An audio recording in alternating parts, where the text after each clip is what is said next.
Okay, let's get into this. We're doing a deep dive today, really looking at something that, well, affects all of us eventually. What does aging well actually mean? Living a full life later on. hmm Forget the stereotypes. Exactly. What have decades of studying real lives shown us? That's where our source comes in. It's fantastic. Huh. The book Aging Well by Dr. George E. Vaillant. The power here is that it's based on, well, one of the longest studies ever on human development. We're talking, what, 70, 80 years following people? Incredible. So our goal here is to pull out the core lessons, right? Yeah. The 7 big ideas from Valence work that can kind of act as a guide for living happily and meaningfully as we get older. Yeah, a practical guide. Because this study really showed it's so much more than just, ticking the boxes on physical health. It's about joy, it's about purpose, finding that, and really building deep connections. Right. You see those contrasts in the book, don't you? People who maybe seemed set up for success but felt lost later. Exactly. And then others who faced really big challenges but found this amazing contentment. So this dive is about understanding that difference, what makes it. Okay, let's jump right in then. Lesson number 1 from Vaillant. It seems to challenge a really common idea about getting older. It really does. It's this core idea that aging isn't fundamentally about decline, the body's slowing down. It's actually an opportunity for growth. Growth. How so? Emotional, social. Yes, exactly. Emotional, social, even mental growth. The people in the study who aged well weren't just sort of hanging on. They were actively building stronger relationships, definitely. Yeah. Becoming more emotionally resilient, better at handling life's inevitable difficulties, staying engaged, finding new things. You mentioned an example from the book, a man who experienced a major loss. That seemed to really illustrate this. Yes, that's a powerful one. A participant, he was in his 70s, and his wife passed away after, well, decades together. Just devastating, right? Absolutely. But instead of retreating, becoming isolated, which would be understandable, he actively looked for new connections. He joined a local theater group. A theater group in his 70s after that kind of loss. Right. It seems unexpected, Yeah. but it pushed him completely out of his comfort zone. He had to learn lines, work with totally new people, different ages, backgrounds, and he actually discovered he had a knack for acting. Wow. So that openness, that willingness to try something completely new, even facing grief, it stopped his world from shrinking. It actually helped it expand, kept it exciting. So staying open is key. What are some practical things the study pointed to? How can people cultivate that? Well, it starts with mindset, really. Keeping an open mind. Maybe try a skill or hobby you've dismissed before, painting, learning an instrument, a dance class, whatever it is. Mm-hmm. Also, consciously investing time in relationships with loved ones, making that effort. And importantly, changing how you see challenges. Not just as setbacks, but maybe as chances to learn something, to adapt, to get stronger. That idea of getting emotionally stronger ties right into the second lesson, doesn't it? That emotional maturity makes life, well, easier. So much easier. Yeah. Yeah, the study really highlighted this. Aging offers this incredible potential to grow wiser emotionally, to Yeah. build up these reserves of grace, compassion, understanding for yourself, too, not just others. And that maturity then feeds back into relationships. Absolutely, directly. When you navigate your own feelings and reactions with a bit more skill, it just allows for much deeper, more authentic connections, less reactivity, more genuine understanding. There is a really striking example in the book about this, someone with a very difficult childhood. Yes, that story really stood out. This participant, his early life was tough, marked by real pain, adversity, but through very intentional work on himself over the years, he didn't just sort of cope or heal. He transformed it. He transformed it. He turned that pain into strength. He actually became a dedicated mentor for at-risk kids. So his own difficult journey helped him connect with them. Exactly. It's fascinating. His working through his own struggles gave him this depth empathy, this understanding that allowed him to genuinely connect with and guide young people facing similar things. His emotional growth wasn't just personal. It became this positive force in the world. That's powerful. So if someone feels maybe stuck in old emotional habits, how can they start building that kind of maturity? What did Vaillant suggest? It's about being intentional. One big piece is empathy. Really trying to listen to understand someone else's perspective without jumping in to judge or fix it. Just listen. Just listen. Yeah. Another is self-reflection, pausing sometimes to ask, okay, why am I feeling this strongly? Is there a calmer way I can respond here? And forgiveness is huge. Forgiving others. Yes, letting go of old hurts towards others, but also, crucially, forgiving yourself for mistakes you've made. That's often harder. Yeah, definitely. That whole idea of the past, That links to lesson 3. Your past doesn't have to define you. Yes. This is such a hopeful message from this study. Our early life, especially if it was difficult, it absolutely shapes us, no question. But the study participants proved again and again it doesn't have to dictate your future. So how did they manage that? How did they avoid being defined by it? Well, the people who really thrived despite tough starts, they didn't just ignore the past. They couldn't. But they made a conscious shift in focus. They poured their energy into what they could control, what they could change right now and in the future. Instead of dwelling on what went wrong before. Exactly. Less focus on past limitations, more focus on present actions and future possibilities. Can you give an example? Someone who really embodied this? Sure. The book mentions a man who grew up in pretty severe poverty, lots of hardship, but he didn't let that define his life's path. He worked incredibly hard, yes, built a successful career. Okay. But just as importantly, he focused on building a really strong, loving family life as an adult, creating something different from what he experienced. So it wasn't just about escaping poverty financially, but building healthy relationships too. Absolutely. That was key. His resilience showed in both areas. He actively chose and built a different kind of future, relationally and professionally. He forged his own way.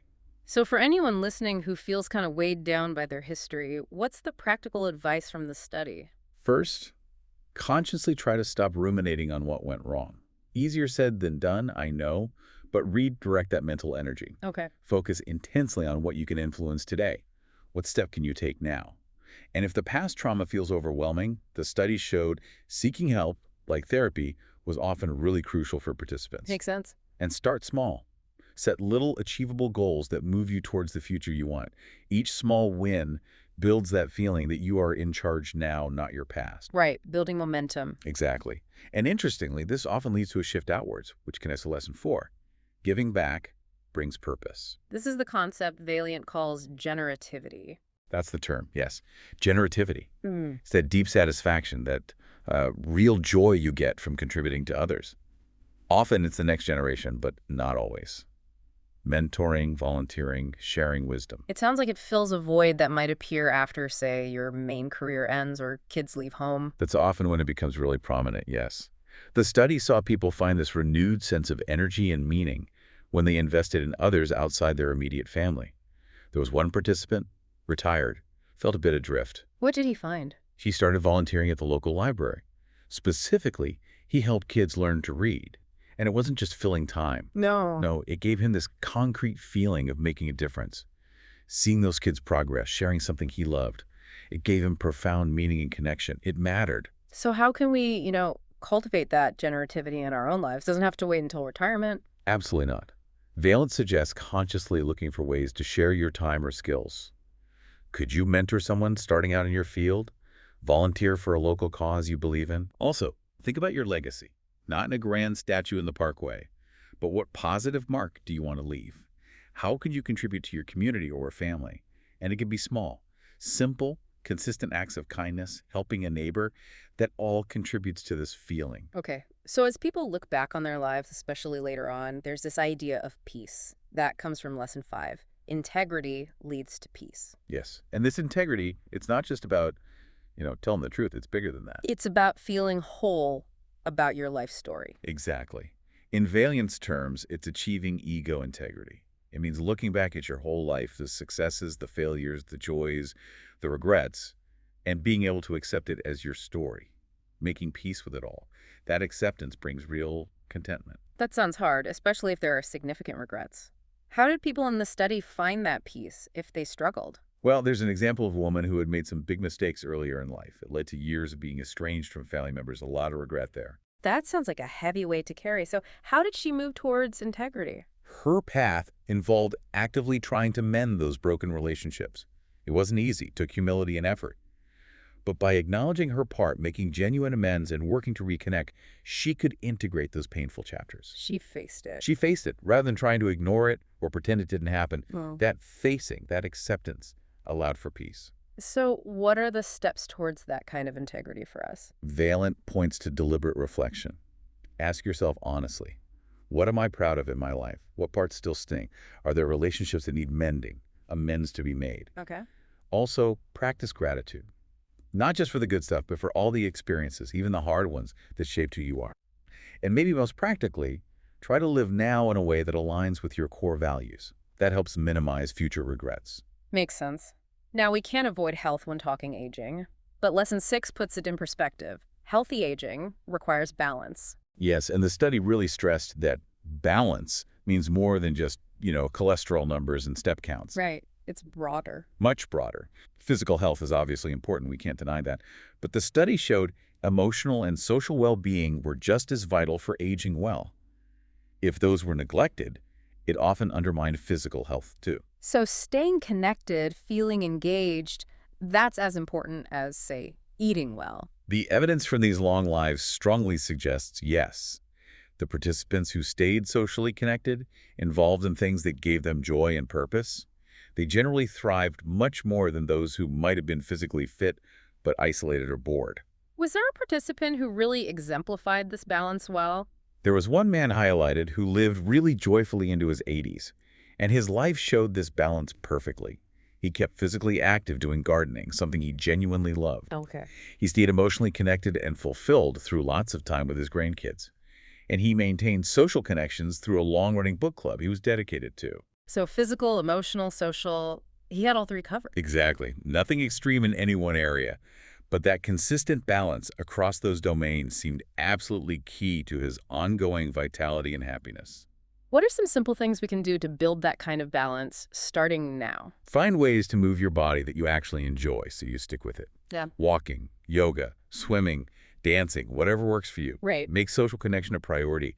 Schedule those calls, meetups, join a group, volunteer, don't let it slide, and carve out time for things that feed your mind and spirit hobbies.